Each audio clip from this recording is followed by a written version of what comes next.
সরকার পরিচালনা এবং দলের নির্বাচনী ইশতেহার বাস্তবায়নে নেতাকর্মীদের সহযোগিতা চেয়েছেন প্রধানমন্ত্রী তারেক রহমান। বলেন, নির্বাচনের আগে দেওয়া বিএনপির ইশতেহার দেশের মানুষের ইশতেহারে পরিণত হয়েছে। রাজধানীর কৃষিবিদ ইনস্টিটিউশন মিলনায়তনে মতবিনিময় সভায় প্রধানমন্ত্রী এসব কথা বলেন। ইফতেখার রেজার রিপোর্ট।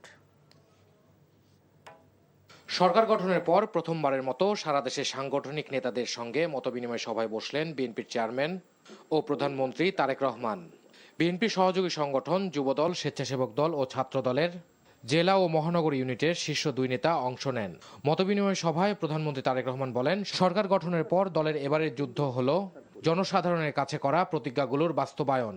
আমরা বলি বর্তমান সরকার বিএনপি সরকার, অর্থাৎ সরকার ঠিকই আছে কিন্তু বিএনপি সরকার।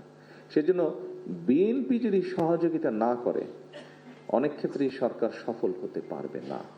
এবং বিএনপির সফলতা তখনই নির্ভর করছে যখন আপনারা এখানে উপস্থিত প্রত্যেকটি মানুষ এবং আপনারা যাদেরকে নেতৃত্ব দিচ্ছেন তাদেরকে সাথে নিয়ে সরকারের পেছনে এসে না দাঁড়ান।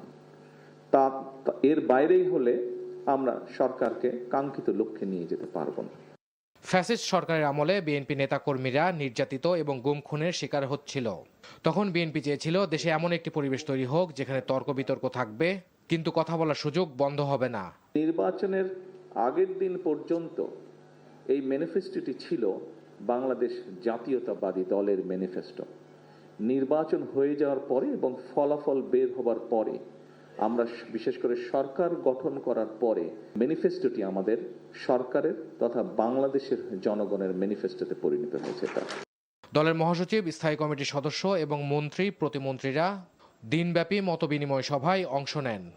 কিন্তু এরকম পরিস্থিতি। Iftekhar Reza, NTV news, Dhaka.